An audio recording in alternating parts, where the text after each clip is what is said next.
예수님, 우리는 그분을 사랑합니다.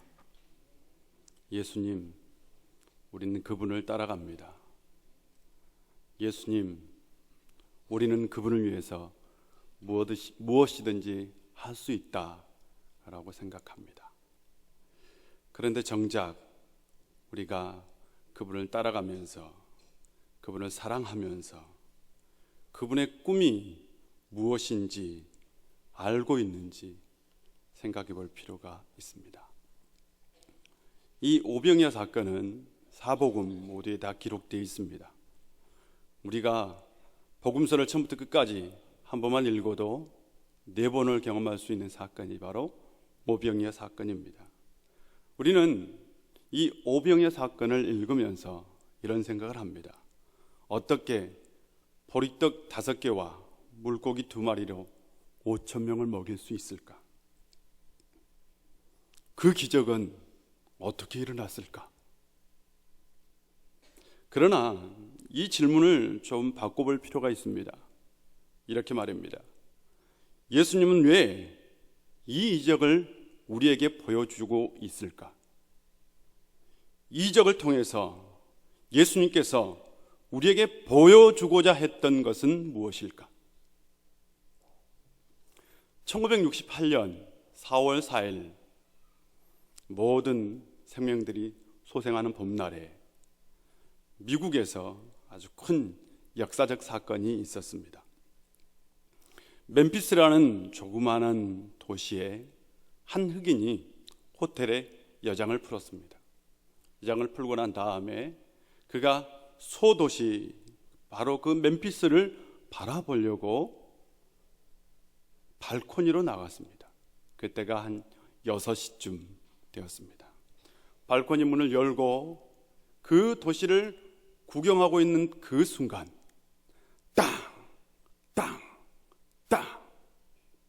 총소리가 울리고 그 총알은 그의 목을 관통했습니다. 그는 그 자리에서 쓰러졌습니다. 병원으로 이송되고 나서 1시간 후인 7시 5분에 숨졌습니다. 그때 그의 나이가 38세입니다. 그가 바로 미국 역사상 흑인으로 가장 유명한 마틴 루터 킹 목사입니다.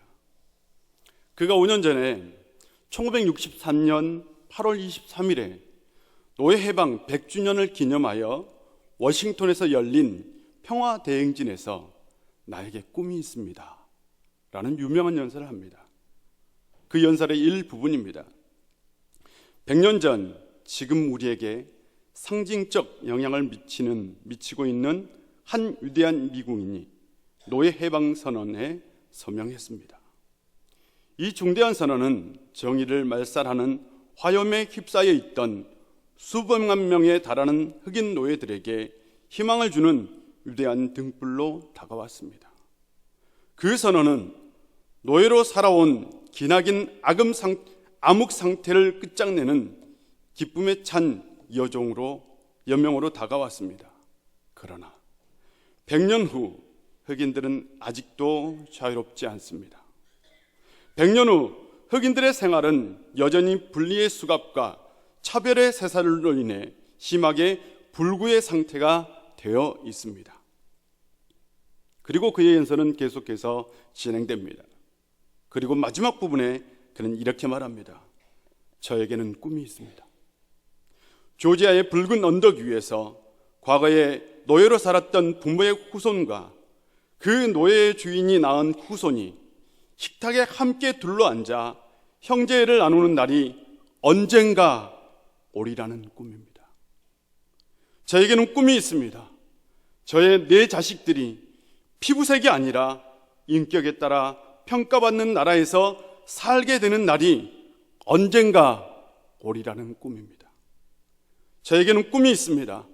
흑인 소년 소녀가 백인 소년 소녀와 서로 손잡고 형제처럼 함께 걸어 다닐 수 있는 상황으로 언젠가 탈바꿈 되리라는 꿈입니다. 지금 저에게는 꿈이 있습니다.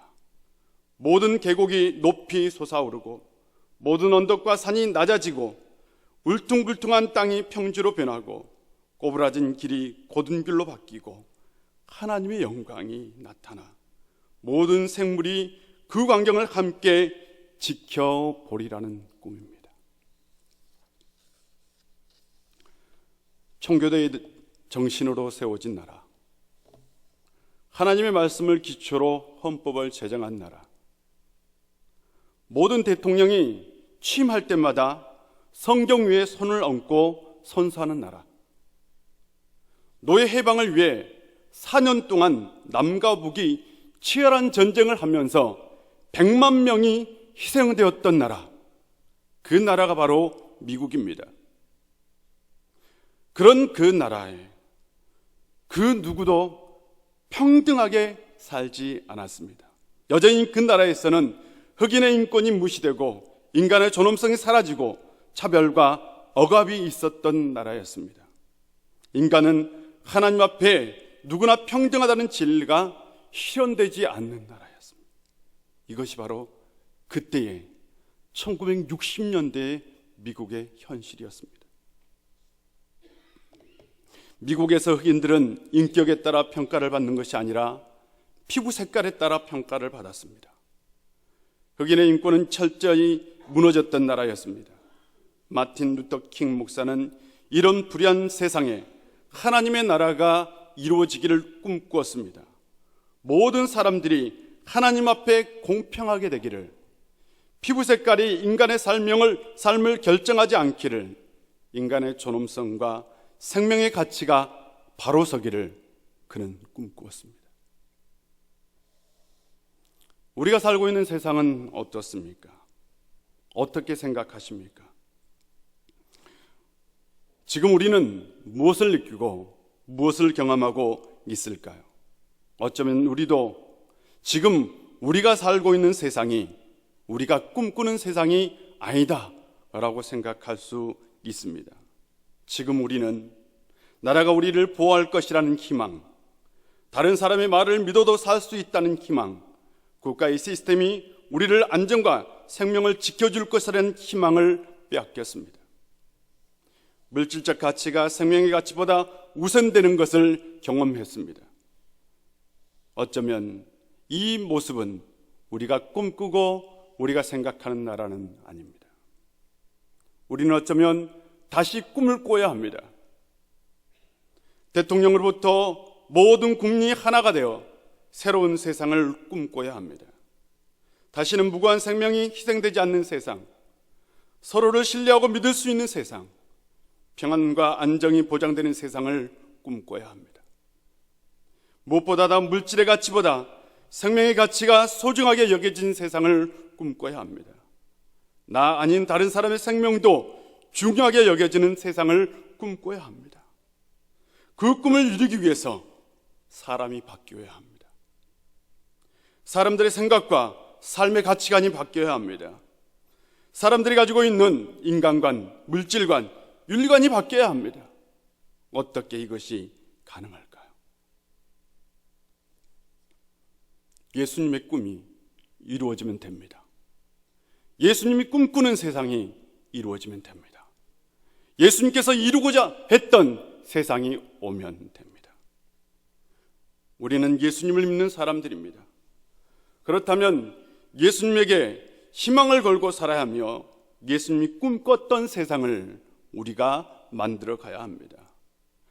예수님이 만들고자 했던 세상, 그 세상은 어떤 세상이었을까요? 좀 더 질문하자면 하나님의 아들이신 예수님께서 이 세상에 오셔서 이루고자 했던 것은 무엇이었을까요? 물론 예수님께서 이 세상에서 오셔서 이루고자 했던 것은 인류 구원의 역사입니다. 그러나 또 있을 수 있습니다. 어쩌면 그 당시에 사람들이 상상하지 못했던 세상을 만들려고 했습니다. 하나님의 아들이신 예수님이 이 세상에 오셨습니다. 그때의 이스라엘의 왕은 헤롯이었습니다. 그는 굉장히 무자비하고 악한 사람이었습니다. 자신이 사랑했던, 그에게는 아내가 많았어요. 그런데 그 중에서도 가장 사랑했던 아내가 바로 마카비 왕조의 딸이었습니다. 그 여인의 이름이 미리암네입니다.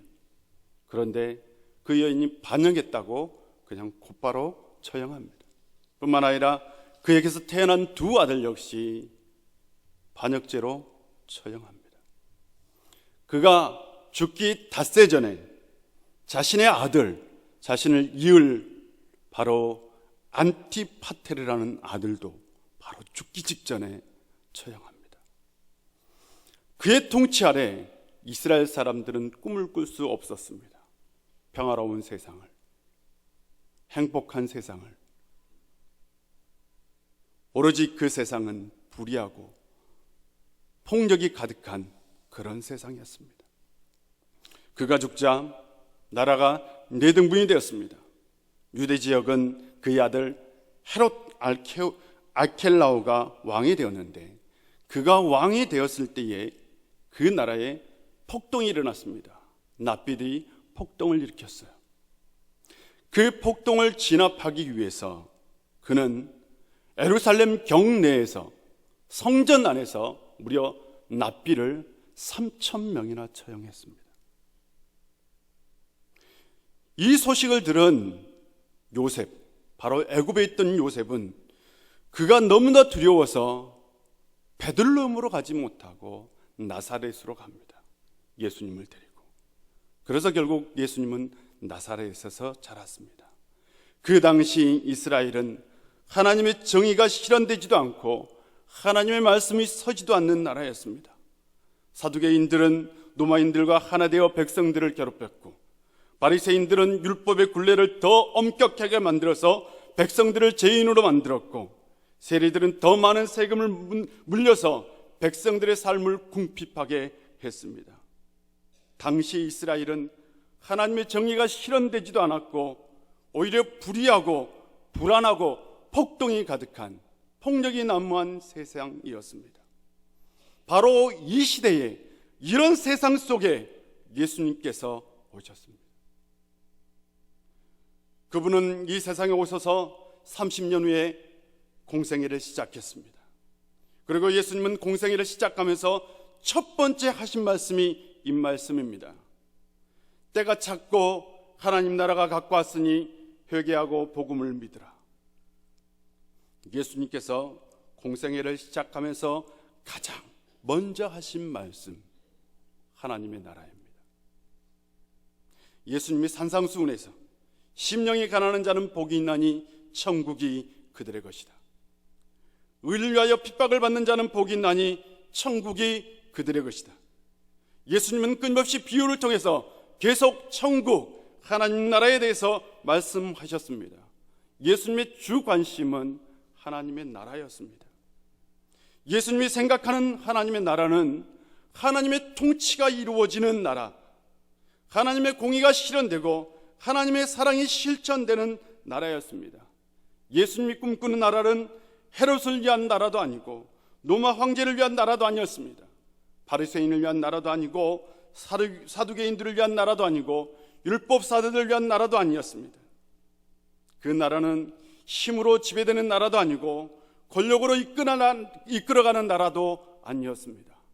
그 나라는 누구나 참여하고 누구나 그 나라에 들어갈 수 있는 나라였지만, 특히 가난한 자를 위해서, 눈물 흘리는 자를 위해서, 슬픔을 당하고 고통을 당하고 아픔을 당한 사람들을 위해서 그들을 위한 나라였고, 뿐만 아니라 그들 가운데 하나님의 통치가 이루어지고 하나님의 정의가 실현되고 하나님의 사랑이 이루어지는 나라였습니다.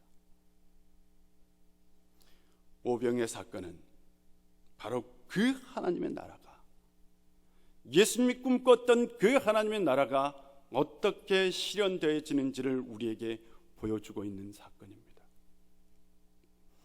오병의 사건은 6월절이 얼마 남지 않은 시기에 일어난 기적적 사건입니다. 유대인들에게 6월절은 여러분이 상상하는 것 이상입니다. 여러분이 상상하는 것 훨씬 더 이상으로 큰 명절이고, 민족의 대이동뿐만 아니라 세계의 유대인들이 모두 이동했던 대명절입니다. 그 유월절이 가까울 때에 예수님께서는 요한이 처형됐다는 소식을 듣고 잠시 빌립이 다스렸던 지역 갈릴리 건너편으로 건너갔습니다. 그런데 그곳까지 사람들이 따라왔습니다. 누가의 기록에 의하면 예수님은 자신을 따르는 사람들에게 하나님 나라의 일을 가르쳤고 선포했습니다. 그리고 많은 병자들을 고쳐주었습니다. 그리고 저녁이 되었습니다. 예수님께서 그들을 불쌍히 보시고 빌립에게 물었습니다. 우리가 어디서 떡을 사서 이 사람들을 먹이겠느냐?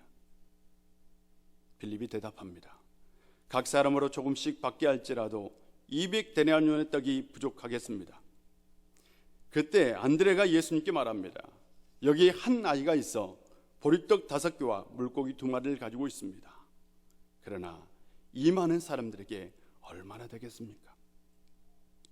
그런데 예수님께서는 그 말씀을 듣고 사람들을 다 잔디 위에 앉게 합니다. 그리고 그 어린 아이가 가져온 보리떡 5개와 물고기 2마리를 들어 축사하시고 기도하시고 그것을 제자들에게 주며 나눠주라고 하십니다.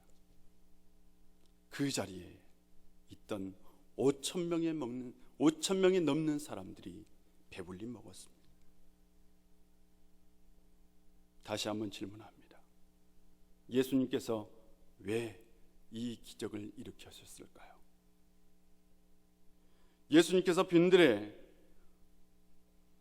예수님께서는 빈들에서 산에서 5,000명이 넘는 사람들에게 설교했습니다. 그때 예수님께서 어떤 설교를 하셨을까요? 아마 틀림없이 예수님은 하나님 나라에 대한 말씀을 설교하셨을 겁니다. 어쩌면 이렇게 말했는지도 모릅니다. 하나님 나라가 여기 있다 저기 있다 하지 못하리니 하나님 나라는 너희 안에 있느니라. 심령이 가난한 자는 복이 있나니 천국이 저희 것입니다. 그곳에 있는 사람들은 예수님의 말씀을 듣고 하나님 나라에 대한 소망을 가졌을 겁니다. 예수님은 그들의 마음에 하나님 나라를 그려서 보여주었습니다. 그들은 생각합니다. 하나님 나라는 어떤 모습일까?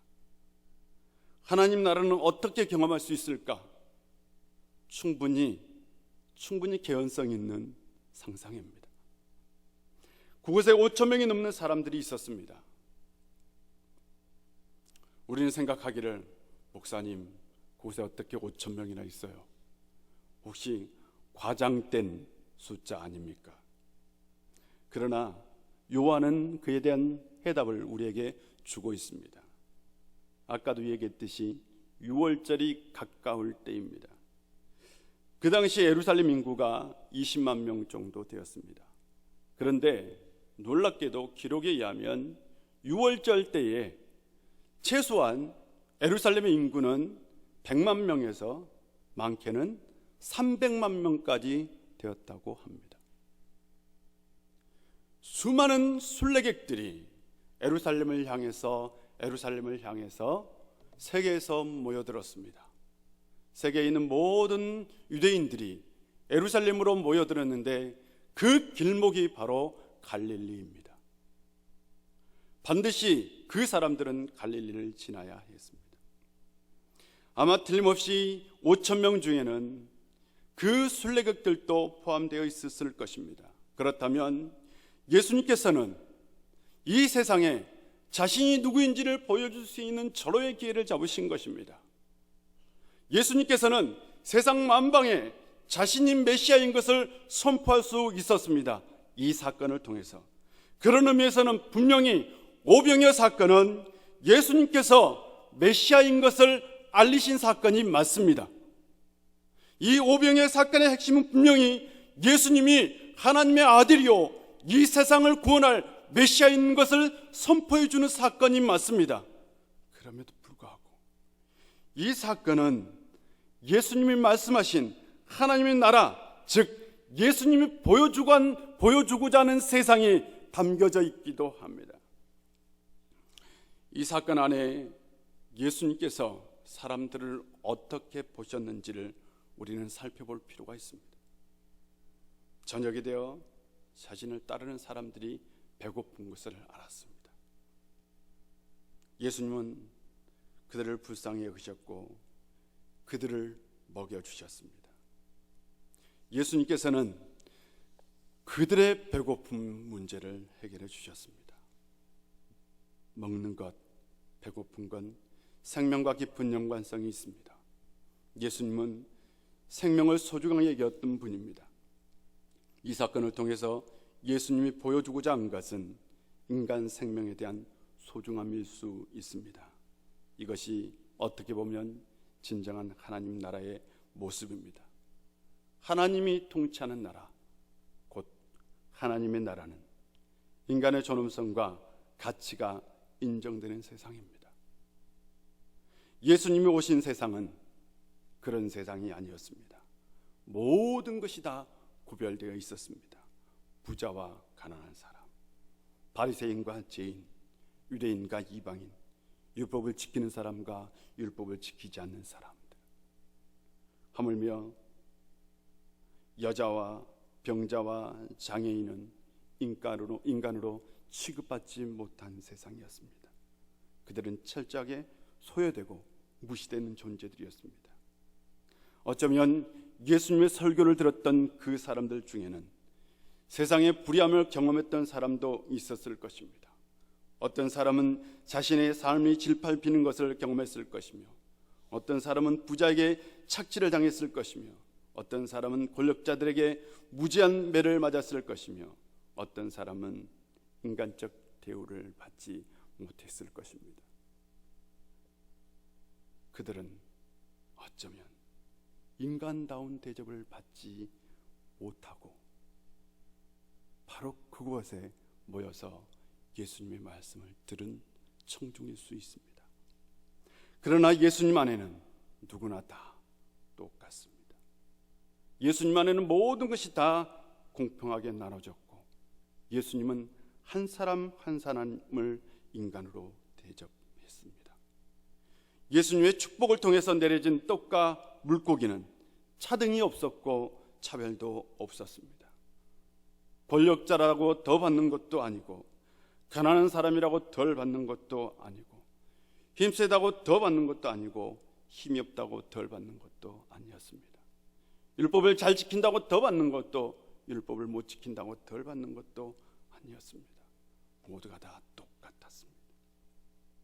오병의 기적의 현장에는 인간의 평등함과 인간의 생명의 존엄성과 인간의 가치가 인정받는 곳이었습니다.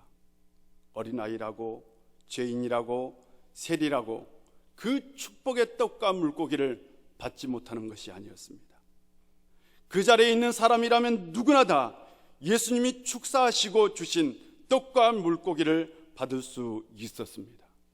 바로 예수님이 꿈꾸는 세상의 모습이고 하나님 나라의 모습입니다.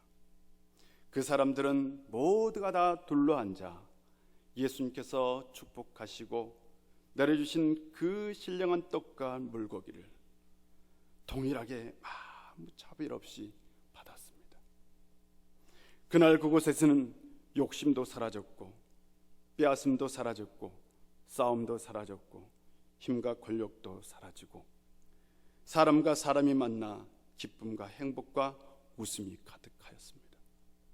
이것이 바로 진정한 하나님의 나라의 모습입니다. 우리는 또 질문해 볼 수 있습니다.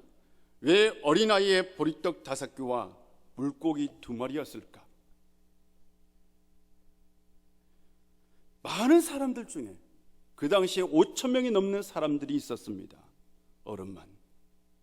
그 사람들 중에 한 사람도 음식을 가지고 있었지 않았을까요? 그것은 틀림없이 불가능한 일입니다. 어쩌면 많은 어른들이 음식을 가지고 있을 수 있습니다. 그런데 하필이면 이 어린 아이가 자기의 것을 내놓았습니다. 그런데 당시 어린 아이는 존재의 가치가 없었습니다. 어린아이는 무시되는 존재였습니다. 누군가가 저 떡 있어요 라고 말해도 너는 저리 비켜 라고 말할 수 있는, 그가 어떤 말을 해도 상관이 없었던 그런 존재가 바로 어린아이였습니다. 그런데 예수님은 그 어린아이 것을 받아서 축사하시고 수많은 사람들에게 생명의 양식을 주셨습니다. 이 어린아이는 자신의 것을 희생했습니다. 자신의 것을 다른 사람과 나누었습니다. 그것이 바로 기적을 일으키는 원동력이 되었습니다. 어린아이가 자신의 것을 드릴 때에 예수님은 그것 위에 기적의 역사를 베풀어 주셨습니다. 예수님의 기적이 어떻게 일어났느냐가 중요한 것이 아니라 그 기적에 무엇을 담고 있느냐가 중요합니다. 그 기적에는 어린아이가 자신의 것을 드리는 희생이 담겨져 있었습니다. 작은 자의 희생이 하나님 나라를 만들었던 것입니다. 무가치한 자의 희생이 하나님 나라를 만들었습니다. 이것이 바로 진정 하나님 나라의 모습입니다. 하나님의 나라는 작은 자들이 만들어갑니다. 곧 우리가 하나님 나라를 만들 수 있는 작은 자들입니다. 이 작은 자들은 결코 자신의 것을 추구하지 않습니다. 자신의 욕심을 채우기보다는 다른 사람에게 자신의 것을 나눠주는 사람입니다. 하나님 나라는 어떤 나라입니까? 나의 욕심을 채우기보다는 다른 사람에게 나의 것을 주는 나라입니다. 예수님이 꿈꿨던 나라, 그 나라는 하나님의 나라입니다. 그 하나님 나라는 어떤 나라일까요? 하나님이 통치하는 나라입니다. 하나님의 정의가 실현되고 하나님의 사랑이 이루어지는 나라입니다. 그런데 이 나라는 생명의 가치가 소중하게 여겨지는 나라이기도 합니다. 또한 이 나라는 나의 것을 희생하여 다른 사람의 것을 채워주는 나라이기도 합니다. 우리 교회는 오병이어 멘토링을 하고 있습니다. 오병이어 멘토링의 깊은 정신은 무엇일까요? 바로 이 세상에서 하나님의 나라를 실현하는 것입니다. 오병이어 멘토링은 누구나 다 할 수 있는 제자도입니다. 누구나 다 공평하게 할 수 있습니다. 오병이어 멘토링은 사람들의 영혼의 가치를 귀하게 여깁니다. 오병이어 멘토링은 멘토의 영혼의 건강을 위해 나의 것을 희생하는 것입니다. 나의 시간, 나의 영적인 달란트, 나의 삶을 멘토에게 나눠줄 때에 그곳에 하나님의 나라가 이루어집니다. 오병이어 멘토링은 우리가 하나님 나라를 만드는 것이고 예수님의 꿈을 실현하는 것입니다. 예수님이 꿈꾸는 나라, 그 나라가 우리의 희생을 통해 또한 우리의 드림을 통해 이루어집니다. 그것이 바로 오병이어 멘토링의 깊은 뜻입니다. 기도하겠습니다.